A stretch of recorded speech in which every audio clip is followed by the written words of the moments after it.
Vasco de primeira. Vou falar da vitória do Palmeiras sobre o Vasco. 1-0, gol de quem? Vitor Roque. Vitor Roque fazendo a comemoração do Tigrinho. Ou da Lady Gaga, né? Pode ser também. Eu acho que Little Monsters. Eu acho que é do Tigrinho mesmo. É do Tigrinho, mas também é igual da Lady Gaga. Você viu da Lady Gaga? Não sei se ele é fã da Lady Gaga. Ele é fã da Lady Gaga. O Vitor Roque é? Não sei. Não sei É que a Lady Gaga também faz assim, porque é uma homenagem aos fãs, os Monsters. Antes da gente falar desse jogo, posso só falar um negócio? Você fala o que você quiser aqui, André. Que lixo é o gramado lá de Brasília. Que lixo. Acho que eu vou usar esse termo, lixo. Porque o Estevão tentou chutar uma bola, ele levantou terra. O gramado você vê visualmente ruim. A gente sempre fala assim, Brasília, de receber os jogos e tal. O povo de Brasília é espetacular. Assim, tem muito palmeirense, tem muito São Paulo, tem muito vascaíno, flamenguista. É legal a gente ver alguns jogos lá em Brasília, mas com esse gramado não dá. As autoridades e tal. E melhorou, hein? Em relação ao ano passado, melhorou. Tá pior, eu acho. Eu acho que ele tá igual. Cara, mas assim, é lamentável, um lixo. Esse é o termo, um lixo. Você não estava em Brasília ontem, né? Não. Mas o Abel nem reclamou tanto do gramado de Brasília. Ganhou, mas, né? Assim, não, tudo bem, mas ele ganhou em Fortaleza 2 vezes e reclamou do gramado do Castelão nas 2 vezes. Mas é porque o gramado do Castelão, ele teve aquela coisa da contusão dos jogadores, né? Por Sim, isso que ficou mais marcado. Teve os buracos. Mas, por isso que cara, essa conversa do gramado, ela precisa ser muito madura e não clubista. Ela precisa ser, sabe o que, PVC? Precisa ter uma conversa no sentido de padronizar, cara. Claro, é exatamente isso. Então, assim, é para tirar o gramado sintético? Estou de acordo que é para tirar o gramado sintético. Mas você precisa ter as 2 palavras-chave que eu já cansei de falar aqui: prazo e padrão. Você precisa, a CBF ou a Liga, ou quem quer que organize o campeonato, tem que contratar uma empresa que dê o mesmo padrão de campo para todos os campos, num país que não tem o mesmo padrão de clima. É simples fazer isso? Claro que não. Mas em Manchester chove muito mais do que em Southampton. E você consegue fazer. A Inglaterra é muito menor, ok? Mas nenhuma cidade da Europa, ou pouquíssimas cidades da Europa, tem tanta chuva quanto em Manchester. E alguém reclama do gramado de Manchester? Não. Então, pera um pouquinho. Eu sei que na carta de Pero Vaz de Caminha não está escrito isso, mas a gente diz a vida inteira que estava escrito que nesta terra em se plantando tudo dá. Menos grama em campos de futebol. Não é possível isso.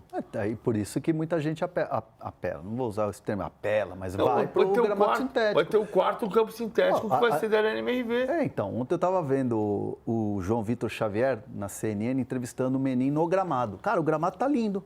Sim. Artificial, tá bacana. Por que não, né? Não. Se você comparar com esse de Brasília, eu preferiria jogar em sintético. Mas esse é o argumento de quem tem o gramado sintético, né? É melhor ter o gramado sintético do que um natural ruim. Mas o ideal é um natural bom. Por que não pode ter todo o gramado igual a Itaquera? Todo mundo concorda que o melhor gramado do Brasil hoje é o gramado de Itaquera. Inclusive o Abel, né? O Abel, ele sempre elogia o gramado de Itaquera. O do Morumbi também, o Maurinho faz um trabalho extraordinário. Mas o Morumbi hoje tem um problema. Mas aí é o contrato da Live Nation dos shows. Ok, mas temos um problema. Porque a gente precisa resolver. Quando é que tem show em Manchester? Em junho. Sim. Quando não tem show em Manchester. Tem show em Amsterdã. E tem gramado bom. Amsterdã nem tem gramado bom. Mas se é para você ter show, você precisa ter um gramado bom. A questão é, se o gramado não tá bom, não joga. Se não tá bom, não joga. É simples assim. O do Mané Garrincha não estava bom, mas os 2 times jogaram. E o Palmeiras venceu o Vasco por 1-0. O que você achou desse jogo, PVC? E também do... Vamos falar do Vitor Roque já. O Palmeiras não jogou uma grande partida, o Vasco jogou uma partida competitiva e não suficientemente boa. Eu acho que o Palmeiras contra o Ceará jogou uma partida boa. Boa. Não foi uma partida repleta de chances de gol. É que um jogo bom não é só um jogo bom que você chuta a bola na trave, o goleiro faz defesa fabulosa, tipo Cruzeiro e Flamengo ontem, que foi um jogo emocionante. Isso aqui, na minha opinião, é um erro que o Palmeiras está forçando o adversário a fazer. É óbvio que o Hugo Moura fez uma lambança. Óbvio. Nossa conversa de ontem com o Renato Maurício Prado, que conhece muito futebol. que isso fique bem esclarecido, né, PVC? Mais do que eu conheço o tênis. Você sabia que ele me deu trabalho até à notina? Eu fiquei sabendo. Mais do que eu conheço o tênis, mas esse é um erro forçado. E isso é só você ver como o Palmeiras está jogando, a gente vai mostrar na prancheta, Vamos. que o Palmeiras está forçando o jogo na pressão do adversário. 15% dos gols do Palmeiras no ano foram assim. Não assim como o Lopes perdeu. Como o Vitor Roque marcou. Então, Como a pressão do Richard Rios ali em cima do Hugo Moura na saída de bola, né? Realmente foi uma pressão bem... Não é só do Richard Rios. É do time, mas é o jogador que está ali individualmente em cima do Hugo Moura. Eu acho muito injusto falar que o Palmeiras só ganhou por causa de um erro do Vasco. Eu acho muito injusto. Acho que o Palmeiras criou chances. Aí é o lance do gol. Aí. Esse é o lance do gol do Tigrinho. Basta ver o lance que o Lopes perdeu. E eu vejo um Palmeiras... Não que é líder do campeonato hoje porque deu sorte, porque o Flamengo perdeu e porque ganhou num gol assim do Vasco. O Palmeiras tem sido extremamente eficiente. Não foi brilhante, ontem não teve uma grande atuação, mas foi uma atuação eficiente. O Giai defendeu bem quando teve que defender. Aliás, o Lopes tirou uma bola gol. ali em cima da linha, praticamente. Então, foi um gol quase. É que assim, só se vê lá na frente. O Lopes errou, teve pouca chance e tal, mas acho que a eficiência passa pelo Giai, que está jogando uma monstruosidade também. Pelas defesas que o Everton fez. Então, eu vejo o Palmeiras como um time extremamente eficiente e líder do campeonato com totais méritos. E Vitor Roque balançou as redes pela primeira vez com a camisa do Palmeiras. Depois de 13 jogos, foi a 13ª partida. Ele já tinha marcado 2 vezes, mas os gols tinham sido anulados. Também sofreu um pênalti, aquele pênalti polêmico que não existiu, mas enfim, ele acabou sendo decisivo na semifinal do Campeonato Paulista também. Ele até vinha jogando bem, mas faltava o gol, né? Claro, o atacante vive de gols, faltava.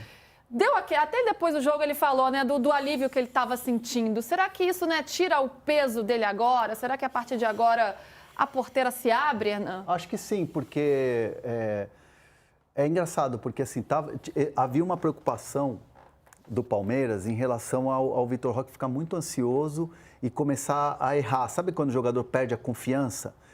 Havia esse receio, mas o Palmeiras em todo momento dava o quê? Tranquilidade para o Vitor Roque. Não era algo do tipo, pode perder a vaga, o Lopes de repente fazendo gols. Não, o Vitor Roque foi contratado para ser o centroavante titular do Palmeiras, fazedor de gols. Muita gente acredita que agora ele vai tirar a zica. Inclusive, quem trabalha com ele não é que estava preocupado, mas chegou até a falar assim, como é que o Palmeiras está vendo isso?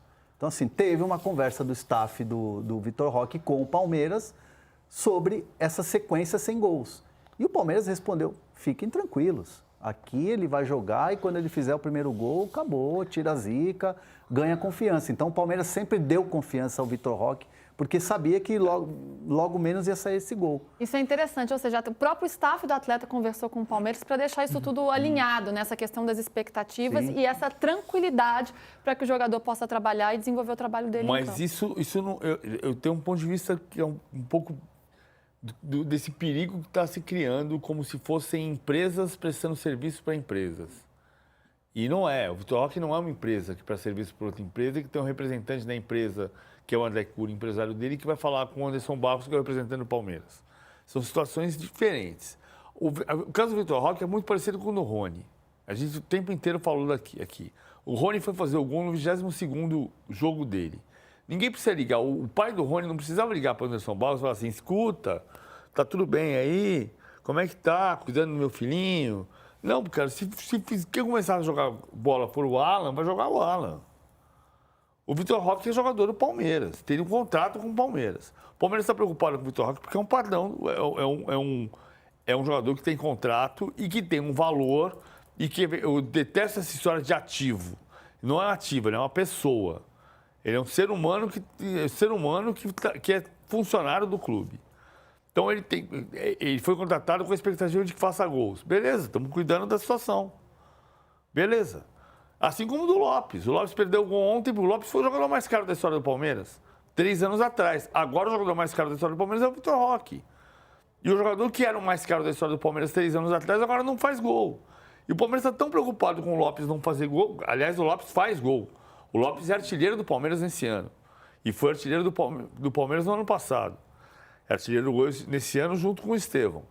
Ele é um jogador que o Palmeiras tem que cuidar porque tem que fazer com que ele esteja feliz, trabalhando bem para funcionar para o time. E vai funcionar. Ele estava jogando bem. Agora fez o gol. Concordo com o Hernan totalmente. A lógica é que aconteça com o Vitor Roque, a partir do 13º jogo, em que ele fez seu primeiro gol, a mesma coisa que aconteceu com o Rony a partir do 22º jogo, em que ele fez seu primeiro gol. O Rony é o maior goleador da história do Palmeiras na Libertadores. Sim. E o Vitor Roque pode ser um jogador que faça história no clube. A partir de agora, fez o primeiro gol, desencantou. Mas o cuidado que tem que ter com o Vitor Roque, o Palmeiras tem que ter, independentemente do staff dele.